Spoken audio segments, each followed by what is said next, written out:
విత్తనాలు 3 రోజులు నానబెడతారు. నానబెట్టిన తర్వాత పక్కకి తీసి 3 రోజులు ఉంచితే ఆ వడ్లకు చిన్న మొలకలు వస్తాయి. విత్తనాలు చల్లడం.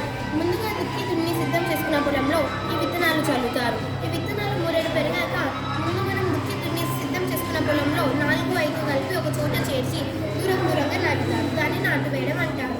మొక్కలు నాటుకున్న తర్వాత దుబ్బులు వస్తాయి. అప్పుడు కలుపు మొక్కలు బయటికి వస్తాయి. వీటిని వెంటనే తీసేయాలి. లేకపోతే ఇవి భూమిలో ఉన్న స్థానాన్నంతా పీల్చుకొని కలుపు మొక్కలను పెరగకుండా చేస్తాయి. తర్వాత కోత కోయడం. మొక్కలు పొట్ట పోసుకొని పాలు చేస్తాయి. ఆ పాలే గట్టిపడి గింజ కట్టాయి. తరువాత కంకుల్లా మారుతాయి.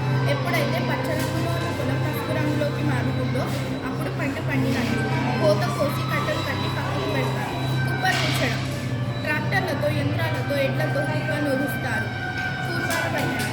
ధాన్యాన్ని చెడలతో చెట్టి కూర్పార పోస్తారు. ఇలా చేయడం వల్ల ముందు నూరి అంతా తొలగిపోయి గట్టి ధాన్యం మిగులుతుంది. ధాన్యాన్ని సంచుల్లో నుంచి ఎడ్ల బండిపై దారుల్లోకి తీసుకెళ్తారు. ఇక్కడ సంవత్సరం పాటు నిల్వ వచ్చి మిల్లుకి తీసుకెళ్తారు. మిల్లులో యంత్రాలతో మరపట్టిస్తే అప్పుడు మనకి బియ్యం తయారవుతుంది. అదే మనం వండుకొని తింటాం.